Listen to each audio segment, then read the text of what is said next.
آثار قدیمہ کا خزانہ اب سیاحوں کی دلچسپی کا باعث بنے گا۔ معاون خصوصی وزیر اعلیٰ پنجاب حسان خاور کا آثار قدیمہ کی مختلف مقامات پر جاری کاموں کے حوالے سے پیش رفت لینے کا سلسلہ جاری ہے۔ حسان خاور نے کھاریاں کے مقام پر مغل دور کی بنی ہوئی باہر والی باولی پروجیکٹ ٹیم سے میٹنگ کی اور پروجیکٹ کی تفصیلات کے حوالے سے کام کا جائزہ لیا۔ کوڑے کے ڈھیر ہٹا کر کھدائی کا کام جاری ہے۔ کنویں کی تہہ تک ٹیم پہنچ چکی ہے۔ ملبہ ہٹانے سے بسیدہ حصے کے ساتھ ساتھ پتھروں کی دیواریں نکل کر سامنے آئی ہیں۔ خستہ حالی کا شکار باولی کی اصل ساخت کے مطابق بحالی کا کام جاری ہے۔ داخلی دروازے اور اندرونی محراب کی اصل حالت کے مطابق بحال کرنے کی کوشش بھی کی جا رہی ہے۔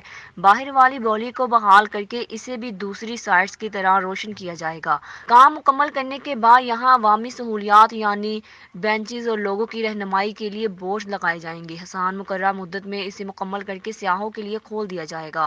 مغل دور میں بننے والی اس باولی کو مسافروں کو ٹھنڈا پانی پلانے کے لیے بنایا گیا تھا۔ یہ باولی مغلیہ دور کے فن تعمیر کا ایک مثالی نمونہ کی حیثیت رکھتی ہے۔ محکمہ آثار قدیمہ اس کی بحالی کا کام جاری رکھے ہوئے ہے اور رواں مالی سال میں بحالی کا کام مکمل کر لیا جائے گا۔ حسان خاور